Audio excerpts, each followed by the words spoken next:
Hello students, welcome back to Sapphire Blue Chem Spark. Let us start our today's session, the chapter Electrochemistry. Last session la enna discuss pannom? ஒரு electrolytic solutionக்கு physical quantities எப்படி எல்லாம் determine பண்ணணும்னு பார்த்தோம். Then unknown solution ஓட resistance Wheatstone bridge use பண்ணி எப்படி determine பண்றோம் அப்படின்றத டிஸ்கஸ் பண்ணோம். இப்போ நாம டிஸ்கஸ் பண்ண போறது conductivity, how does it vary with the concentration, and molar conductivity அது கான்சன்ட்ரேஷனை பொறுத்து எப்படி வேரி ஆகுதுன்றத டிஸ்கஸ் பண்ண போறோம். ஸோ கண்டக்டிவிட்டினா என்னன்னு தெரியும்? ஒரு சொல்யூஷனோட கண்டக்டிவிட்டி அப்படின்றது 1 யூனிட் வால்யூம்ல இருக்கக்கூடிய நம்பர் ஆஃப் அயான்ஸோட கண்டக்டன்ஸை தான் நாம கண்டக்டிவிட்டி ஆஃப் த சொல்யூஷன் அப்படின்னு சொல்றோம். ஸோ லாஸ்ட் செஷன்லயே என்ன சொன்னோம்? நம்மளோட கண்டக்டிவிட்டி டைல்யூஷன் அதிகமானதுன்னா டிக்ரீஸ் ஆகிடும்னு டிஸ்கஸ் பண்ணோம். How does it decrease? நம்ம இப்போ வால்யூம் ஆஃப் சால்வெண்ட்டை இன்க்ரீஸ் பண்றோம் அப்படின்னா யூனிட் வால்யூம்ல இருக்கக்கூடிய நம்பர் ஆஃப் அயான்ஸ் என்ன ஆயிடும்? டிக்ரீஸ் ஆயிடும். அப்ப கான்சன்ட்ரேஷன் டிக்ரீஸ் ஆற போது conductivity of the solution also decreases. அப்ப கண்டக்டிவிட்டி அப்படின்றது it is nothing but conductance of number of ions present in 1 unit volume of the solution அப்படின்னு முடிஞ்சிரும்.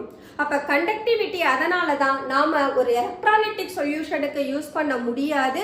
ஏன்னு கேட்டா that conductivity it varies with the concentration as well as with the temperature அப்படின்னு discuss பண்ணோம். இப்போ நாம என்ன பார்க்க போறோம்? மோலார் கண்டக்டிவிட்டியை பார்க்க போறோம்.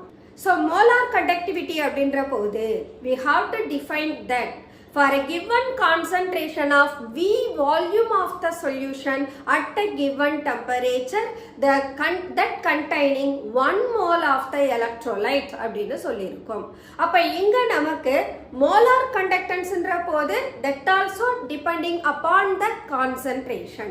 At the same time நமக்கு concentration vary ஆகிற போது அங்க molar conductivityயும் எப்படி vary ஆகுதுன்றதை நாம டிஸ்கஸ் பண்ணணும். ஸோ அதுக்கு நாம என்ன பண்ணலாம்னா we can take the 4 different electrolyte. So இங்க we have both strong electrolyte as well as weak electrolyte. இங்க strong electrolyte ஒரு 0.1 மோலார்ல எடுத்திருக்கிறோம். அதே சேம் எலக்ட்ரோலைட்டை 0.05 மோலார்லயும் எடுத்திருக்கோம். சோ இப்போ both of their concentrationல அதனுடைய lambda m value எப்படி இருக்கும்னு பார்த்தோம்னா ஃபார் எக்ஸாம்பிள் 0.1 மோலார் HCl இருக்கிற போது அதனுடைய molar conductivity is 391.32. at the same time 0.1 ல இருந்து 0.05 டிக்ரீஸ் ஆற போது HCl ஓட கண்டக்டிவிட்டி 399.09 மாறிடுது. Similarly for sodium chloride at 0.1 molar concentration it is 106.74. At the same time 0.05 molar இருக்கிற போது that value becomes 111.06. Then for acetic acid or ethanoic acid its 0.1 molar shows 5.2 molar conductivity. அதே நான் 0.05 molar of acetic acid எடுத்தேனா then the molar conductivity that increases to 7.4. Similarly ammonium chloride 0.1 molarல 3 தான் அதனுடைய molar conductivity. at the same time 0.05 மோலாரா இருக்கிற போது that shows 11.3. அப்ப நாம இங்க strong and week பார்க்கிற போது இங்க ஸ்ட்ராங் எலக்ட்ரோலைட்டோட molar conductivity is always greater than those of weak electrolyte. இது ஃபர்ஸ்ட் பாயிண்ட் நாம அப்சர்வ் பண்றோம். செகண்ட் பாயிண்ட் என்ன சொல்றோம்? நான் கான்சன்ட்ரேஷனை டிக்ரீஸ் பண்றேன். that means dilution increase ஆகுது. 0.1 மோலார 0.05 மோலாரா நான் ரெடியூஸ் பண்றேன். பண்ற போது once again இந்த ஸ்ட்ராங் எலக்ட்ரோலைட்டா இருந்தா கூட அவங்களோட மோலார் கண்டக்டிவிட்டி இன்க்ரீஸ் ஆகுது. அதே போல வீக் எலக்ட்ரோலைட்டோட மோலார் கண்டக்டிவிட்டியும் இன்க்ரீஸ் ஆகுது upon dilution. at the same time இந்த வீக் அண்ட் ஸ்ட்ராங் எலக்ட்ரோலைட்டோட ரிலேட்டிவ் மோலார் கண்டக்டிவிட்டியை நான் கன்சிடர் பண்ணேன்னா ஸ்ட்ராங் எலக்ட்ரோலைட்டை விட வீக் எலக்ட்ரோலைட்டோட மோலார் கண்டக்டிவிட்டி டைல்யூஷன் அப்ப அதிகமா இன்க்ரீஸ் ஆகுது. ஃபார் எக்ஸாம்பிள் இப்போ HCl எடுக்கிறோம் 0.1 மோலாரா இருக்கிறப்போ 391.32. அது 0.05 போறப்போ 399.09. அப்ப 391ல இருந்து அது அப்ரோச் ஆகுது. அட் த சேம் டைம் நான் அமோனியம் குளோரைடு எடுத்தேன்னா 0.1 மோலாருக்கு 3 இருக்கிறது, அதே 0.05 போற போது that increases 11.3. அப்போ the relative molar conductivity of strong electrolyte to the weak electrolyte upon dilution நம்ம டிஸ்கஸ் பண்ணோம்னா weak electrolyte that shows higher value of its molar conductivity than the strong electrolyte. அப்போ molar கண்டக்டிவிட்டியை நாம அதனுடைய கான்சன்ட்ரேஷனுக்கு approach பண்ற போது we have to consider both strong electrolyte as well as weak electrolyte. So இப்போ இந்த variation of molar கண்டக்டிவிட்டியை நம்ம strong electrolyte and week எலக்ட்ரோலைட்டுக்கு ஒரு graphical ரெப்ரசன்டேஷன்ல present பண்ணோம்னா how does it vary அப்படின்றத நாம கண்டுபிடிக்கலாம். See that here the plot is given for the root C against lambda m. So square root of concentration-க்கு நான் molar கண்டக்டிவிட்டியை plot பண்ணியிருக்கேன். Square root of கான்சன்ட்ரேஷன்னா என்ன? ஆக்சுவலா சீன்றது concentration. அதுக்கு நீங்க ஸ்கொயர் ரூட் எடுத்தீங்கன்னு வச்சுக்கோங்க, வேல்யூ டிக்ரீஸ் ஆயிடும். ஃபார் எக்ஸாம்பிள் நான் 4 மோலார் சொல்யூஷனை எடுக்கிறேன். 4 மோலார் சொல்யூஷனோட ரூட் சி என்னவா மாறிடும்? 2னு மாறிடும். அப்ப ரூட் சி எடுக்கிற போது இதுதான் நம்மளுடைய ஹையஸ்ட் கான்சன்ட்ரேஷனா இருக்கும். அப்போ root C value that approaches to 0 அப்படின்னு தான் நாம எடுத்துக்கணும். அப்ப இங்க we have given the two different curve, one for strong electrolyte, the other for weak electrolyte. weak electrolyte யார் எடுத்திருக்கிறேன்? Ethanoic acid, that is acetic ஆசிடை எடுத்திருக்கோம். அதே strong electrolyte யார் எடுத்திருக்கிறோம்? பொட்டாசியம் குளோரைடை எடுத்திருக்கோம். Let us consider first of all potassium chloride. So this is what the concentration of the solution potassium chloride for which its corresponding lambda m is this is. அப்போ இங்க எனக்கு concentration ஆக்சுவலா higher கான்சன்ட்ரேஷன்ல இருக்கு. அந்த higher கான்சன்ட்ரேஷன்ல இந்த lambda M value எனக்கு potassium குளோரைடுக்கு இதுதான் அதனுடைய கரஸ்பாண்டிங் மோலார் கண்டக்டிவிட்டியா இருக்கு. இப்போ இந்த concentration when it approaches 0, this is the value 0. அப்ப இந்த concentration when it approaches 0, the molar conductivity of the strong electrolyte also increases. இதை இன்க்ரீஸ் ஆகிற போது just it stops at the particular concentration. அப்ப நான் இதை என்ன பண்ணலாம்? I can extrapolate to y axis. இந்த curve நான் என்ன பண்றேன்? I am just extrapolating to y axis. அப்ப y axis அது மீட் பண்ற பாயிண்ட் என்ன அப்படின்னா that is said to be lambda m naught. அப்போ ஒரு strong electrolyte அதனுடைய ஹையர் கான்சன்ட்ரேஷன்ல இருந்து 0 கான்சன்ட்ரேஷனை அப்ரோச் பண்ற போது molar conductivity of that solution also increases. There is no tremendous change in their increase, but at the same time higher concentration விட அதோட lower concentrationல lambda m increase ஆகுதுன்றது தெரியுது. But it does not meet the y axis. அதனால என்ன பண்றோம்? curve extrapolate பண்ணி y axis meet பண்ண வைக்கிறோம். அப்படி மீட் பண்ற அந்த பாயிண்ட் தான் அந்த strong electrolyte ஓட limiting molar conductivity. அப்ப அந்த particular concentrationக்கு அதுதான் limiting molar conductivity. அதுக்கு மேல அந்த சொல்யூஷன்ல நீங்க என்னதான் dilution பண்ணாலும் சரி கண்டக்டன்ஸ் நடக்காது. அதை மீன் பண்றதுதான் இந்த லிமிட்டிங் மோலார் கண்டக்டிவிட்டி. இது நம்ம ஸ்ட்ராங் எலக்ட்ரோலைட்டுக்கு எடுத்தோம். அடுத்தது யாரை கன்சிடர் பண்ணலாம்? வீக் எலக்ட்ரோலைட்டை கன்சிடர் பண்றோம். இங்க வீக் எலக்ட்ரோலைட் எடுக்கிற போது we may find the solution is at its higher concentration. Then it approaches to 0. என்ன ஆகுது? There is no much increase in their lambda m value. அப்ப பாருங்க, that is slightly increases with the decrease in concentration. Suppose the dilution இன்னும் நான் increase பண்ணிட்டே போறேன். அப்ப என்ன ஆகுதுன்னா then the curve it goes parallel to the y axis. அப்போ இந்த கண்டிஷன்ல when the curve it goes vertical, அப்ப என்ன கன்சிடர் பண்றோம்னா where the concentration of solution decreases to infinity அப்படின்னு சொல்றோம். At infinite dilution of the weak electrolyte where the curve it goes parallel to the y axis. At the same time, in the curve, it never meets the y-axis. But there is no indication of the limiting molar conductivity for the weak electrolyte. So, for the weak electrolyte, concentration decrease ஆக molar conductivity increase ஆகிட்டே போகுது. எங்க அது போய் reach ஆகும் அப்படின்னா there is no answer. ஏன்னு கேட்டா நான் infinite dilution கொடுத்த பின்னாலே that increases. That means what? Dilution increase ஆக இந்த weak electrolyte ஓட dissociation என்ன ஆகுது? Increase ஆகுது. That means number of ions increase ஆகுது. அப்ப at infinite dilution we assume that the electrolyte it undergoes complete dissociation. Almost it approaches to complete dissociation. That's why number of ion increase ஆறதனால the curve it goes parallel to the y-axis. Molar conductivity க்கு parallel அது போகுது அப்படின்னு சொல்றோம். But எந்த பாயிண்ட்லயும் that curve it never meets y-axis. அப்ப weak electrolyteக்கு நம்மனால limiting molar conductivityயை கண்டுபிடிக்க முடியாது from the graph. At the same time, strong electrolyteக்கு limiting molar conductivityயை கண்டுபிடிக்க முடியும். அப்ப இங்க limiting molar conductivityயை நான் calculate பண்றேன்றது for a given concentration. Given concentration that might be a 1 molar solution or 0.1 molar or even 0.3 molar or 0.05 whatever it is. எந்த கான்சன்ட்ரேஷன்ல ஒரு strong எலக்ட்ரோலைட்டை எடுத்து நாம இந்த கால்குலேஷனுக்கு எடுத்துட்டு போறோமோ for that concentration we can determine limiting molar conductivity of strong electrolyte. Okay, so இங்க நாம அததான் டிஸ்கஸ் பண்றோம். The concentration approaches 0, lambda m attains a definite value. ஒரு particular value அது reach பண்ணுது. That value is said to be limiting molar conductivity.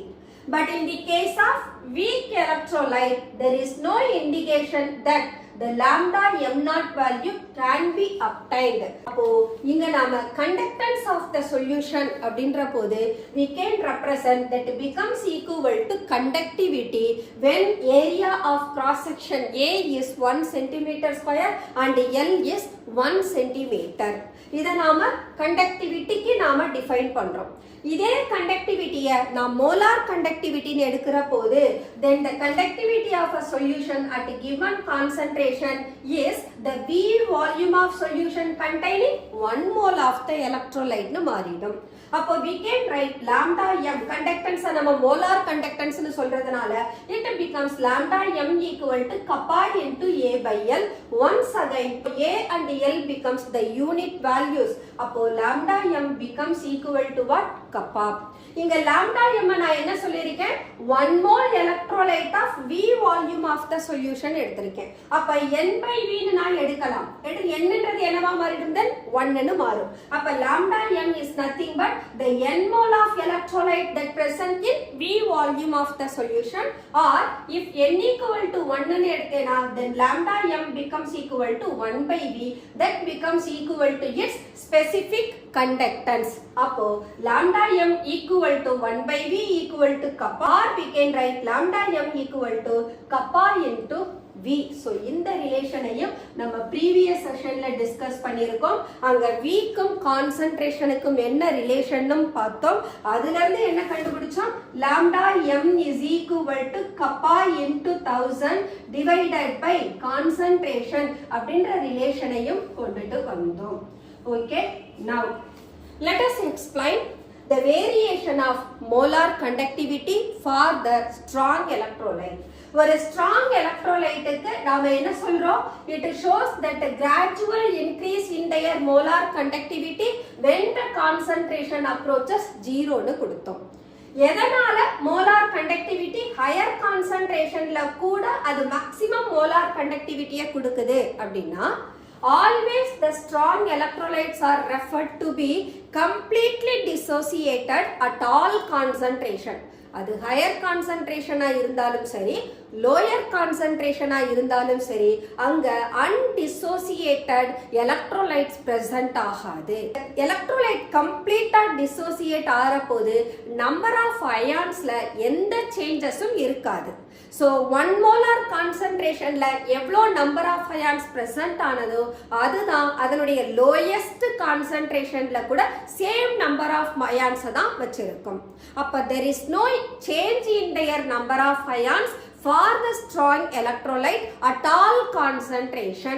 That is what said to be it undergoes complete dissociation. அப்ப complete dissociation நடந்த பின்னால why that value increases அப்படின்னா higher concentration இருக்கு. Higher கான்சன்ட்ரேஷன்ல அயான்ஸுக்கு இடையில இருக்கக்கூடிய interaction எப்படி இருக்கும்னா கிரேட்டரா இருக்கும். அப்ப the ions are very close to each other and the ions are always oppositely charged one. அப்ப ஒரு கேட்டயானுக்கும் ஆனயானுக்கும் இடையில இருக்கிற இன்டராக்ஷன் ஸ்ட்ராங்கா இருக்கும், கான்சன்ட்ரேஷன் அதிகமா இருக்கிற போது அப்போ மோலார் கண்டக்டிவிட்டி ஓரளவுக்கு நமக்கு லோவா இருக்கு. அட் த சேம் டைம் இந்த மோலார் கண்டக்டிவிட்டி அந்த ஹையர் கான்சன்ட்ரேஷன்ல சால்வெண்டோட விஸ்காசிட்டியையும் சால்வெண்டோட டயலக்ட்ரிக் கான்ஸ்டன்ட்டையும் டிபெண்ட் பண்ணும். அட் த சேம் டைம் டெம்பரேச்சரையும் அது டிபெண்ட் பண்ணும். ஓகே, இப்போ நாம கான்சன்ட்ரேஷனை டிக்ரீஸ் பண்றோம். கான்சன்ட்ரேஷன் டிக்ரீஸ் ஆகிற போது என்ன ஆகும்? இன்டர் அயானிக் இன்டராக்ஷன்ஸ் ரெடியூஸ் ஆக ஆரம்பிக்கும். அப்போ மொபிலிட்டி ஆஃப் அயான்ஸ் என்ன ஆகும்? இன்க்ரீஸ் ஆகும். Still you are decreasing the concentration. அப்போ என்ன ஆகும்? Now the ions are free from each other and they can move freely. அதனாலதான் the concentration when it approaches to 0 then the molar conductance slightly increases from its higher concentration to lower concentration. So எந்த dilution கொடுத்தாலும் அதுக்கு மேல அந்த curve என்ன ஆகாது? நமக்கு y axis போய் மீட் பண்ணாது. அப்போ ஒரு particular pointல that interionic interaction becomes completely negligible. There it shows its higher conductivity of the solution. நாம அந்த எலக்ட்ரோலைட் அதுக்கு மேல கண்டக்டன்ஸை கொடுக்காதுன்றத ப்ரூவ் பண்றதுக்காக we are extrapolating the curve to the y-axis. அப்போ y-axisல எந்த பாயிண்ட்ல அந்த curve மீட் பண்ணுதோ அததான் அந்த எலக்ட்ரோலைட்டுக்கு நாம லிமிட்டிங் மோலார் கண்டக்டிவிட்டி அப்படின்னு சொல்றோம். இந்த ஸ்ட்ராங் எலக்ட்ரோலைட்ல மோலார் கண்டக்டிவிட்டிக்கும் அதனுடைய கான்சன்ட்ரேஷனுக்கும் இடையில இருக்கிற ரிலேஷன்ஷிப்பை கொடுத்தவங்க DHO ஈக்குவேஷன் சொல்லுவோம். DHO equation is Debye-Huckel-Onsager equation. So இங்க they just gave that mathematical relationship between the molar conductivity and concentration of the solution. So lambda m is equal to lambda m naught minus a into square root of c. இங்க lambda m ன்றது molar conductivity of the solution, lambda m naught that limiting molar conductivity and c square root that concentration of the solution. At the same time a அப்படின்றது என்ன அப்படின்னா that is the constant. இந்த ஏன்ற constant எதை depend பண்ணி இருக்கும்னா சால்வெண்டோட விஸ்காசிட்டியையும் அதோட dielectric கான்ஸ்டன்ட்டையும் depend பண்ணும். அட் த சேம் டைம் இந்த DHO ஈக்குவேஷன்ல இருந்து நாம இந்த C வேல்யூ 0வை அப்ரோச் பண்ற போது 0 இன்டு கான்ஸ்டன்ட் என்டையர் வேல்யூவும் நமக்கு 0வா மாறிடும். At the time the lambda m becomes equal to என்னன்னு கிடைச்சிரும்? லிமிட்டிங் மோலார் கண்டக்டிவிட்டின்னு கிடைச்சிரும். So this is what the Debye-Huckel-Onsager equation which relates the molar conductivity of the solution with its concentration. இந்த equation நாம strong எலக்ட்ரோலைட்டுக்கு மட்டும்தான் apply பண்ண முடியும். Then what about the weak electrolyte? Because we need to know the limiting molar conductivity for weak electrolytes also. But அதுக்கான expression நமக்கு Debye-Huckel-Onsagerல இருந்து கண்டுபிடிக்க முடியாது. அதுக்கான எக்ஸ்பிரஷனை கொடுத்தவர் Kohlraasch law. So this is what the explanation for the variation of molar conductivity with concentration for strong electrolytes. Next one, Kohlraasch law. Kohlraasch lawல என்ன consider பண்ண போறோம் அப்படின்னா ஒரு கேட்டயான்ஸ்க்கும் ஆனயான்ஸ்க்கும் இன் பிட்வீன்ல இருக்கிற இன்டர் அயானிக் இன்டராக்ஷன்ஸ் நெக்லிஜிபிள் ஆறபோது then the cations and anions that can migrate independently. அப்போ ஒவ்வொரு அயானும் இண்டிபெண்டா migrate ஆறபோது then the total contribution to the molar conductivity of the solution எப்படி இருக்கும்னா இந்த இண்டிபெண்டன்ட் அயான்ஸோட சம்முக்கு ஈக்குவலா இருக்கும். அதுதான் கோல்ராஷ் லா. சோ நமக்கு என்ன தெரியும்? molar conductivity increases with dilution அப்படின்னு தெரியும். at the same time அந்த dilution ஒரு infinite ஸ்டேஜுக்கு போற போது என்ன ஆயிடும்? limiting molar conductivity அது அப்ரோச் பண்ணிடும். அதே சமயம் அந்த லிமிட்டிங் மோலார் கண்டக்டிவிட்டி அப்ரோச் பண்ற போது அந்த கான்சன்ட்ரேஷன்ல அங்க அயான்ஸுக்கு இன் பிட்வீன்ல இருக்கிற இன்டர் அயானிக் இன்டராக்ஷன்ஸ் நெக்லிஜிபிள்னு மாறிடும். அப்ப நெக்லிஜிபிளா இருக்கிற போது கேட்டயான்ஸும் ஆனயான்ஸும் இண்டிபெண்டா மைக்ரேட் ஆவாங்க. சோ இங்க ஆனயான்ஸும் கேட்டயான்ஸும் they have to move towards their respective electrode. அப்போ when they are free from their inter-ionic interactions, then their total movement to the electrode that becomes equal to its overall molar conductivity of the solution மாறும். அப்போ நாம molar conductivity of the solution consider பண்ற போது we have to take in account of the independent migration of cations and anions. So இததான் Kohlrausch லா வழியா நாம explain பண்ண போறோம். அப்ப Kohlrausch law he just made a several experiments to relate that molar conductivity with the dilution. அப்ப அவர் என்ன பண்ணார்னா mostly he discussed with the strong electrolyte. strong electrolyte நாம எப்படி எடுத்துக்கலாம்? same cation with the different anion எடுக்கலாம் அல்லது different cation with the same anions எடுத்துக்கலாம். For example, let us see here the lambda m naught of KCl minus lambda m naught of NaCl. இங்க யார் எனக்கு சேமா இருக்காங்க? The anions are same but the cations are different. See that anions சேமா இருக்கு, cations different-ஆ இருக்கு. Then the difference in limiting molar conductivity of the potassium chloride to sodium chloride is equal to the difference in limiting molar conductivity of the bromide salt of potassium and sodium is equal to the difference in limiting molar conductivity of iodide salt of potassium and sodium. இவங்க எல்லாரோட வேல்யூஸையும் நீங்க difference பார்க்கிற போது then the difference becomes approximately equal to 23.4 Siemens centimeter square mole power minus 1. இது எப்படி இந்த வேல்யூக்கு? because we have taken different salt. ஒருத்தர் chloride salt, அடுத்த pair bromide salt, the next pair is iodide salt. அப்ப chloride salt நான் எடுக்கிற போது the total contribution towards the molar conductivity of chloride ion எப்படி இருக்கும்? சேமா இருக்கும். ஏன்னா the size of chloride ion is same. At the same time நாம பொட்டாசியமும் சோடியமும் கன்சிடர் பண்ற போது they differ in their size and they have the different mobility. அதனால அவங்க கான்ட்ரிபியூட் பண்ணக்கூடிய மோலார் கண்டக்டிவிட்டிக்கு வேல்யூ என்னாகும்? டிஃபர் ஆகும். அப்ப இந்த Cl வேல்யூ இங்க பாசிட்டிவா இருக்கு, இங்க நெகட்டிவா இருக்கு. அப்ப அது கேன்சல் ஆகும். அப்ப நான் டிஃபரன்ஸ் யாருக்கு தான் பார்க்கிறேன்? Limiting molar conductivity of potassium ion to that of sodium அயானுக்கு தான் நாம கன்சிடர் பண்றோம். அதே போலதான் இங்க வந்தாலும் the limiting molar conductivity of Br gets cancelled with limiting molar conductivity of sodium bromide ல இருக்கிற Br minus. But difference யாருக்கு? limiting molar conductivity of K plus minus limiting molar conductivity of Na plus னு மாறும். Similarly for iodide. அப்போ இங்க anions சேமா இருக்கிறதுனால அவங்களுடைய total contribution to the molar conductivity யும் same. But they do differ with their only the cation. அதனால தான் இந்த values எல்லா இடத்துலயுமே எனக்கு cation சேமா பொட்டாசியமும் and sodium மட்டும் தான் நாம பார்க்கிறோம். அதனால தான் இந்த வேல்யூ எப்படி இருக்கு? எனக்கு approximately equal to 23.4 னு இருக்கு. And now we can find. இங்க என்ன எடுத்தோம்? Different cations, same anions பார்த்தோம். Now let us consider the same cation but different anion. See that the difference in electronegativity of sodium bromide and sodium chloride. அப்ப இங்க sodium cation cancel ஆயிடுவாங்க. ஏன்னா அவங்களோட contribution to the total molar conductivity equal ஆ இருக்கும். அப்போ plus minus cancel ஆயிடும். அப்ப நம்ம யாருக்கு actual limiting molar conductivity கண்டுபிடிக்கிறோம்? bromideக்கும் chlorideக்கும். அப்ப lambda m naught of Br minus lambda m naught of Cl minus னு வந்துரும். Similarly, இப்ப இந்த saltோட value that becomes equal to யாருக்கு?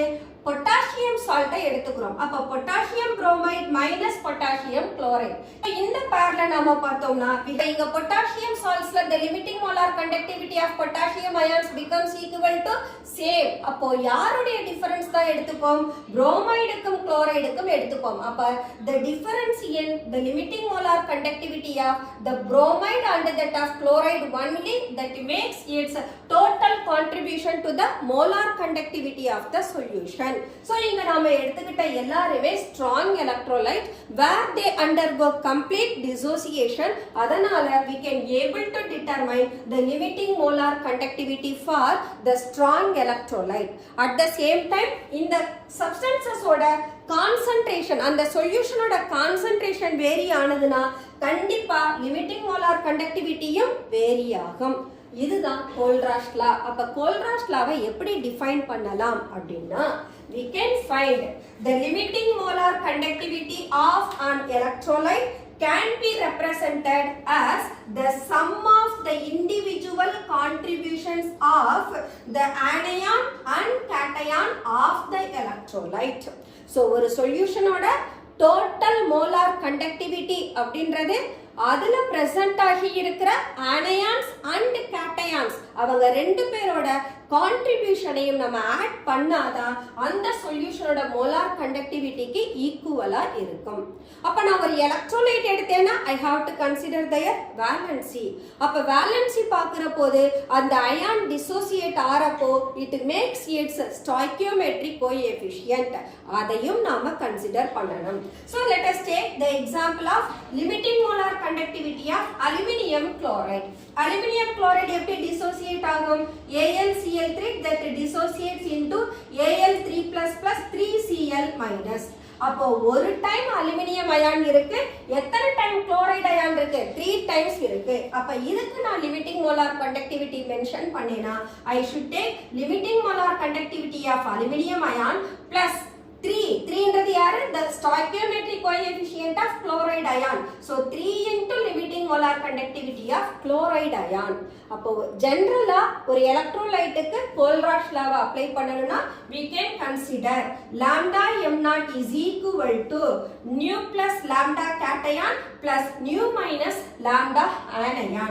So இங்க இவங்களோட வேல்யூ எனக்கு என்னவா இருக்கணும்? லிமிட்டிங் மோலார் கண்டக்டிவிட்டியா இருக்கணும். அப்ப nu பிளஸும் nu மைனஸும் யாருன்னா the stoichiometric coefficients of limiting molar conductivity of the cation and that of anion. இதுதான் Kohlrausch law. Now what are the applications of Kohlrausch லா அப்படின்னா we can take it for weak electrolyte. So இங்க strong electrolyteக்கு டிவைஹக்கல் ஆன்சகர் ஈக்குவேஷனும் இருக்கு. Even Kohlrausch லாவோட determination வழியாவும் நாம strong electrolyteக்கு limiting molar conductivity கண்டுபிடிப்போம். But weak electrolyteக்கு என்ன செய்வோம்? That is what that success of Kohlrausch லா.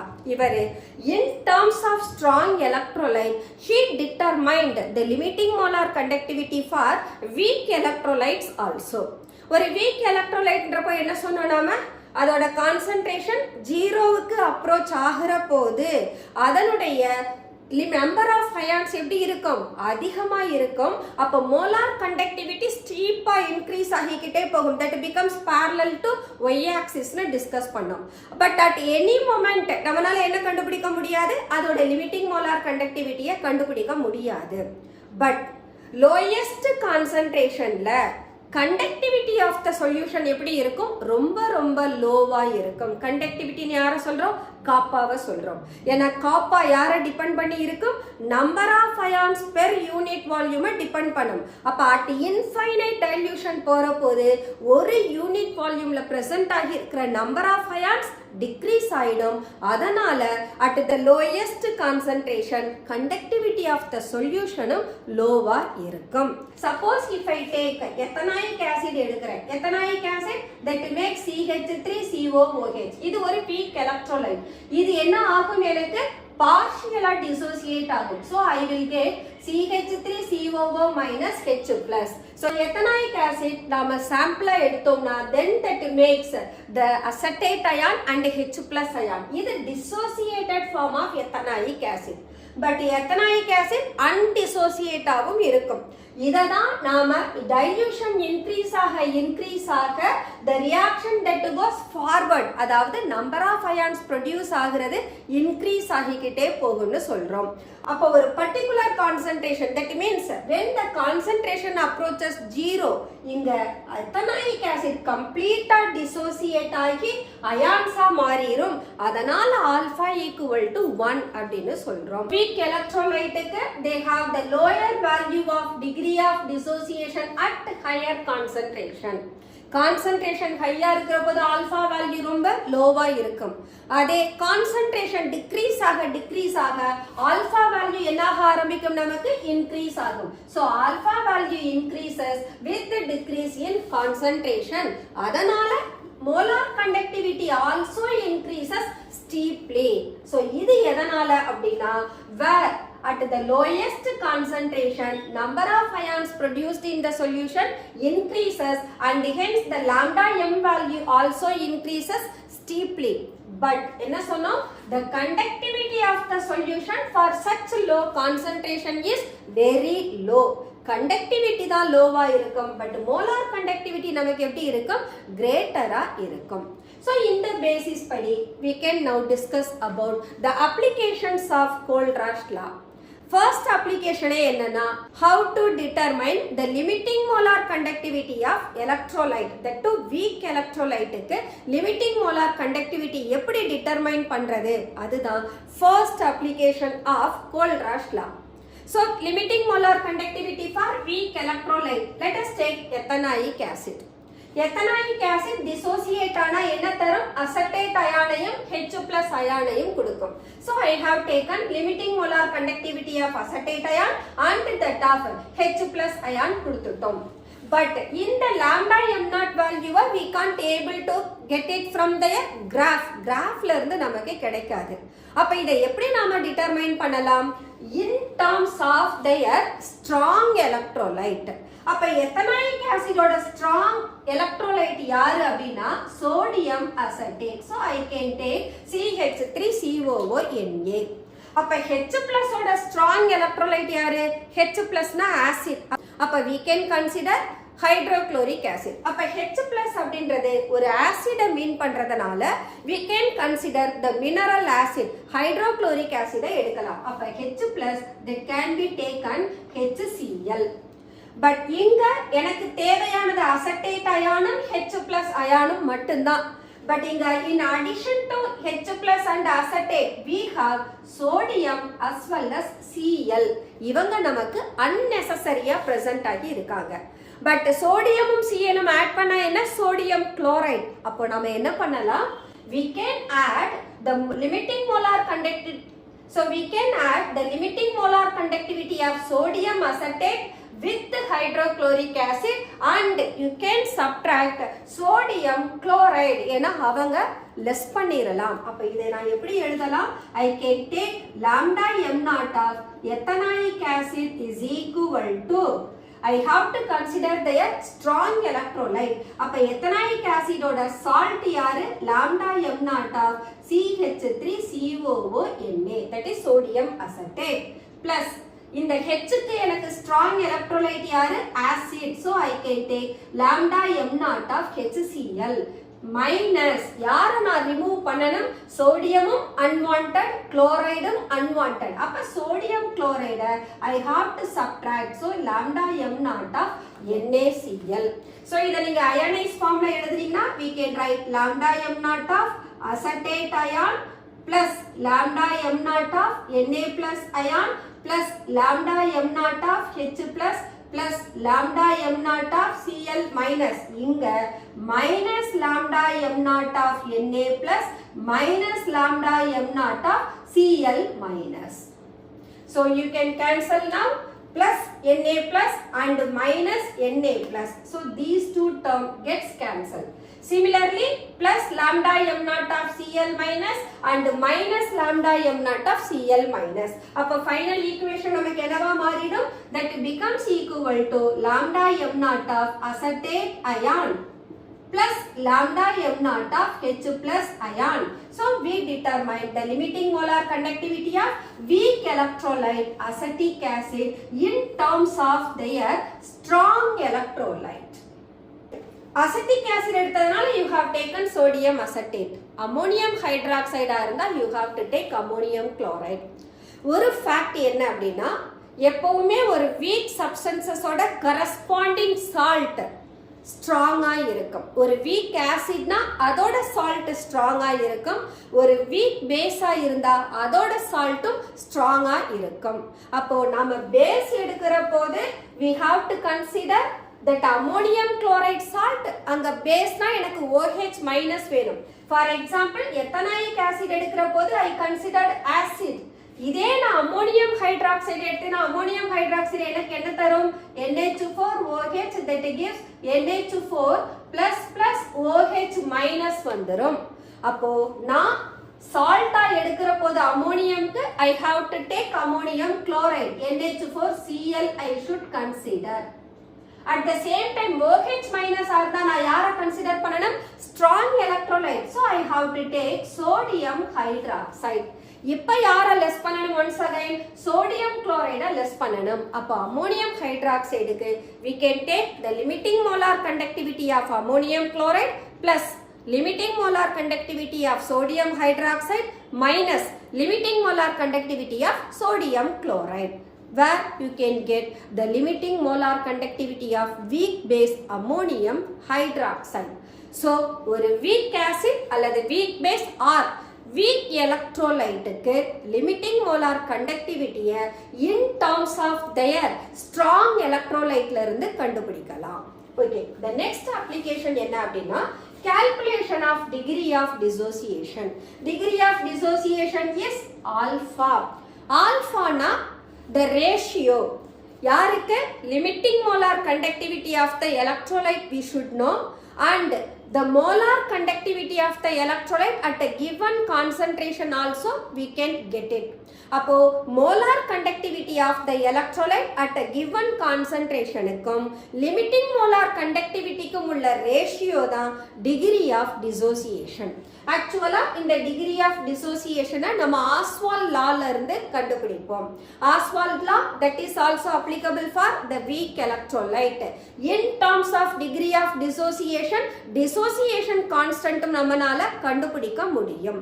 அப்போ if lambda m is the molar conductivity of the electrolyte at a given concentration and lambda m naught என்றது அதனுடைய limiting molar conductivity ஆ இருந்தா then alpha that becomes equal to lambda m to lambda m naught. இதுதான் நமக்கு degree of dissociation. அப்போ ஒரு weak electrolyte க்கு we can able to determine the extent of dissociation in terms of their molar conductivity. The next one, calculation of dissociation constant. Acid க்கு calculate பண்ணா that will be Ka. Base ஆ இருந்ததுனா we should take it as Kb. So from Ostwald's dilution law, we know the dissociation constant Ka equal to C into alpha square divided by 1 minus alpha, where alpha is degree of dissociation and C is concentration of the solution.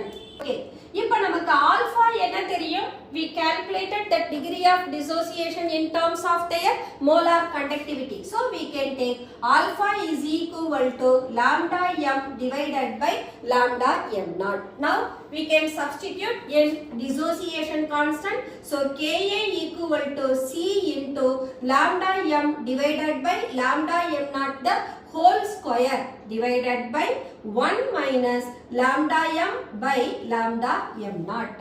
Now we can simplify, it becomes equal to C into lambda m square divided by lambda m naught square into, இதை நாம LCM எடுத்தோம்னு சொன்னா that becomes lambda m naught minus lambda m divided by lambda m naught. இதை இன்னும் நீங்க simplify பண்ணீங்கன்னா you can cancel this lambda m naught with the square term. அப்ப எனக்கு இந்த term எப்படி மாறும்? C into molar, the square of molar conductivity of the solution divided by limiting molar conductivity into molar conductivity minus limiting molar conductivity. Therefore, the dissociation constant of weak acid is C into lambda m square divided by lambda m naught of lambda m minus lambda m naught. This is what the dissociation constant for the weak electrolyte. At the same time, base ஆர்ந்ததுனா same thing. A க்கு பதிலா B போடுவோம். Same formula we have to consider. The last application of Kohlrausch law is the determination of solubility product of sparingly soluble salt. What do you mean by sparingly soluble salt? நமக்கு ஆக்சுவலா ஒரு salt வாட்டர்ல dissolve ஆனதுன்னு சொன்னா some of them will completely dissociate. அப்ப உங்களுக்கு uniform mixture கிடைக்கும். At the same time, some of the salt they gets precipitated. So எந்த salt எல்லாம் உங்களுக்கு ஒரு aqueous mediumல precipitate ஆகுதோ அது எல்லாமே sparingly soluble salt. அப்ப அந்த sparingly soluble saltனா அந்த salt வாட்டர்ல dissolve ஆகி இருக்கிற amount ரொம்ப லோவா இருக்கும். அப்ப அந்த சொல்யூஷனோட கான்சன்ட்ரேஷன் எப்படி இருக்கும்? infinitely low concentration இருக்கும். அப்போ அந்த கான்சன்ட்ரேஷன்ல அந்த சொல்யூஷனுக்கு நாம மோலார் கண்டக்டிவிட்டியை எப்படி டிட்டர்மைன் பண்ணலாம் அப்படின்னா in terms of their solubility. ஆக்சுவலா அந்த சொல்யூஷன் எப்படி இருக்கும்னா சேச்சுரேட்டட் சொல்யூஷனா இருக்கும். அப்ப சேச்சுரேட்டட் சொல்யூஷன்ல அந்த அயான்ஸ் எந்த அளவு டிசோசியேட் ஆகி இருக்கோ அதை பொறுத்து தான் அந்த சொல்யூஷனோட கான்சன்ட்ரேஷனும் இருக்கும். So for such type of solution we can able to determine the molar conductivity in terms of their conductivity and solubility. அப்ப எப்படி நாம டிஸ்கஸ் பண்ணலாம்னா for example silver chloride, silver chromate இவங்க எல்லாருமே ஒரு சொல்யூஷன்ல பாத்தீங்கன்னா precipitate ஆ இருப்பாங்க. அப்ப இந்த சால்ட்டோட dissolution in water is very minimum. அப்ப அந்த ions produce ஆகி இருக்கக்கூடிய concentration எப்படி இருக்கும்? number of ions லோவா இருக்கும். number of ions லோவானதுனா அந்த சொல்யூஷன் நமக்கு dilute solution ஆ இருக்கும். So for such dilute solution we can able to determine their molar conductivity. So concentration of such solution that can be calculated in terms of their conductivity and molar conductivity. Okay, conductivity க்கும் molar conductivity க்கும் என்ன relation? molar conductivity equal to kappa into 1000 divided by C அப்படின ஒரு relation பார்த்தோமா? The C is nothing but mole per liter. That means molarity of the solution. அப்போ molar conductivity இங்க எனக்கு இது sparingly soluble salt. sparingly soluble salt நான் என்ன கண்டுபிடிக்கணும்? limiting molar conductivity consider பண்ணணும். அப்போ I can replace lambda m by lambda m naught. அப்போ lambda m naught is equal to kappa into 1000 divided by molarity.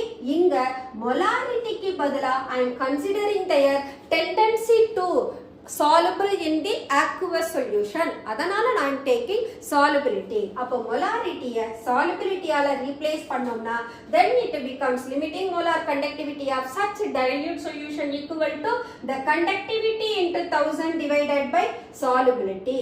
Or else solubility தான் நீங்க கண்டுபிடிக்கணும்னா solubility becomes equal to kappa into 1000 divided by limiting molar conductivity mole per liter.